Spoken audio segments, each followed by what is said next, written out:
In this video, we're going to address a subscriber question from Robert. So given this state machine that you're seeing down here, is there a way to make time a variable? Specifically, we're talking about this time right here, this 4 seconds. For example, on the first transition, it should be 4 seconds, but on each other transition, it should only be 2 seconds. So if we run this in simulation, you see that after 4 seconds, so after 4 seconds, it jumps to B. We can send the alpha, it goes back to A. So after 4 seconds again, it jumps back to B. And so what he wants to do is that on the first iteration, it will be 4 seconds, but then the second, third, fourth, fifth, sixth, it will be 2 seconds.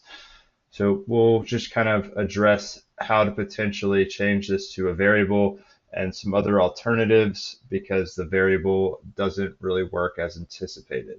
And we'll walk through why it doesn't work and all that.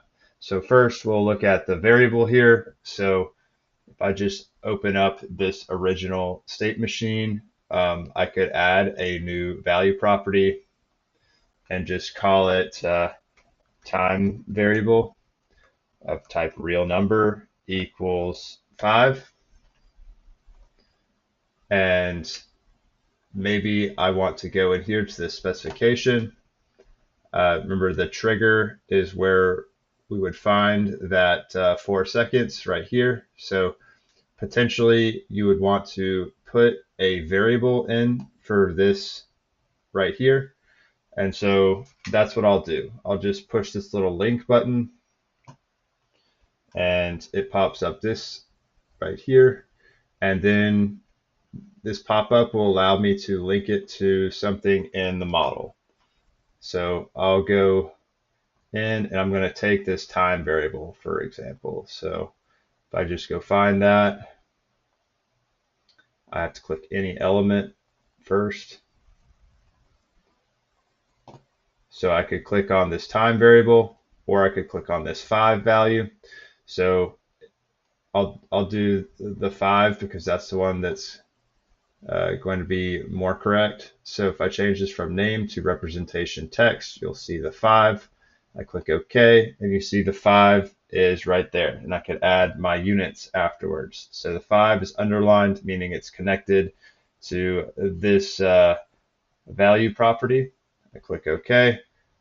And this seems correct in the fact that, like, if I change this 5 to a 6, it changes to a 6 there. So like that's really nice and wonderful, but there's some limitations. So if I run this in simulation, click run,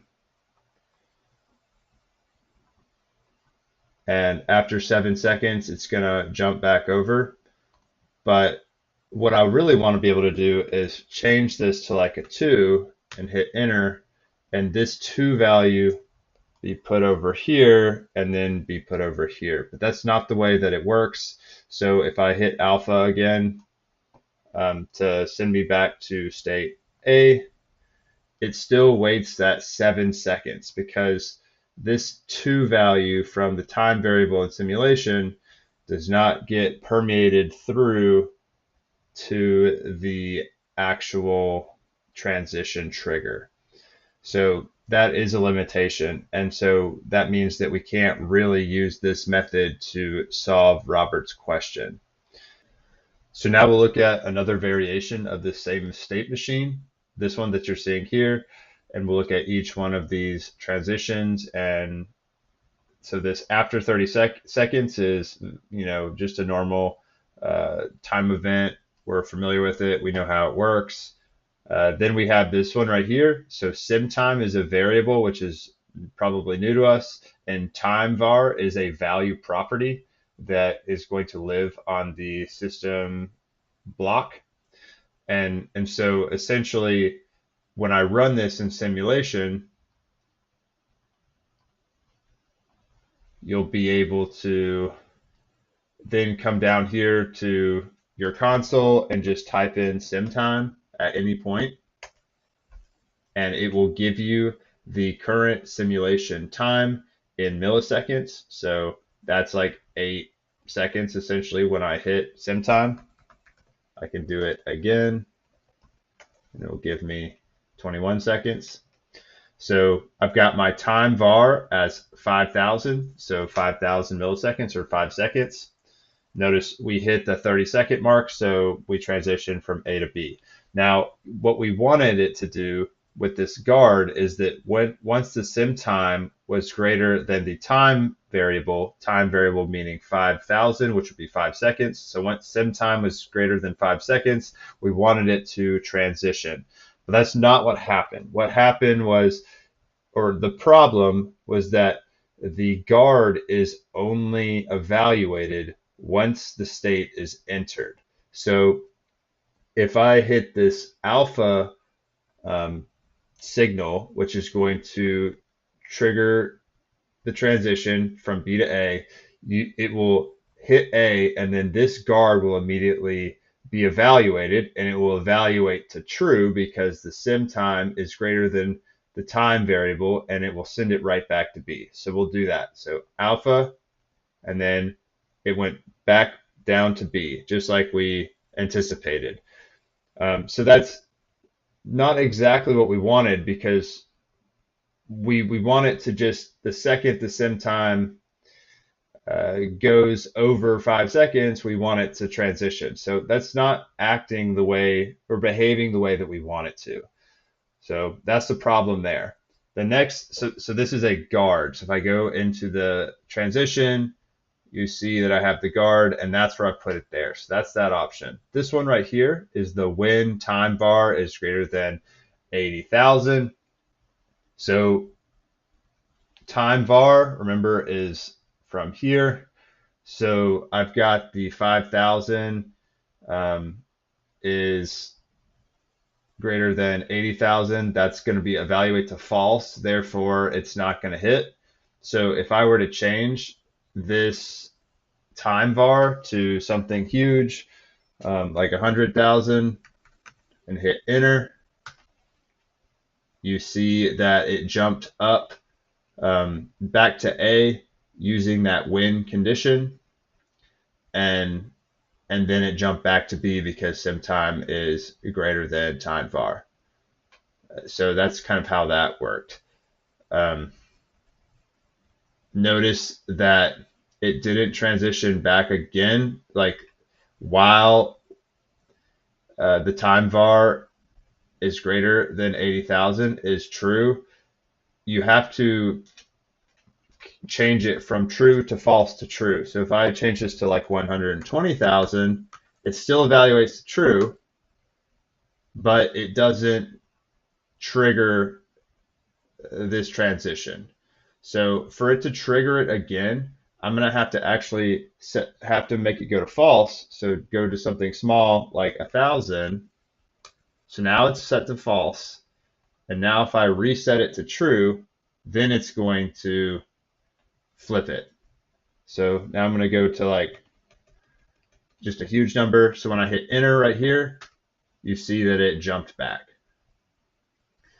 So it's very kind of finicky and not really the way that you want it to work. Now that we've got this time var set to something massive, now the sim time is less than the time var, and it will not evaluate to true. Therefore, it does not transition back to B.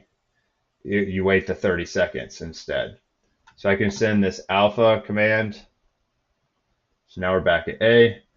The last thing I want to say is if I were to change this time var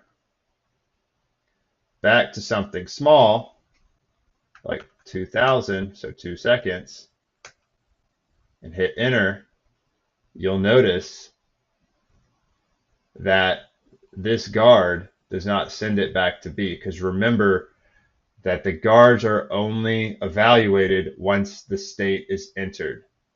So it hit that 30 seconds again, so I'll send the alpha. And because the alpha transition went back to A state was entered, therefore the guard was evaluated immediately and sent it back to B. So there's a lot of detail there, but hopefully that explains how the guard, how this when condition. So the when is a trigger, a change event, and then I've got a change expression in here that is just a just English, and time var is connected up to this value property here, and I have to run it with context so that it is running the behavior and the structure to be able to connect this time var to this value property. So what I mean by that is you have to run with context versus run. Run right here just runs with the behavior, but you have to run with the structure so that you can connect to the value properties. So this doesn't exactly work either. So I'll jump to the solution that I would use. So I've got a do behavior, wait behavior action, which you can see over here. This is an activity diagram, and it has that logic that was requested. So first time 4 seconds, time after that 2 seconds. So I've got this counter variable, which is a value property, the counter, which lives attached to the system variation 2 block. And so when I run this in simulation, push play, you'll see that it immediately starts. The counter is set to 1 at the beginning, and then it adds 1 to the counter, sends the beta signal, which then transitions from state A to state B, and then I can manually jump it back to from B to A by using the alpha signal. And this time it goes the other direction, only waits 2 seconds, adds to the counter, sends it over there. So for the third time, it would go that second or else route, wait the 2 seconds, and this way you can count how many times you have transitioned as well as do that logic that was asked for. So this is probably the solution that I would recommend, even though it's not quite as elegant as adding the variable, the time variable that was asked for. So I hope this video helps. Let me know in the comments if you have additional questions. Thank you.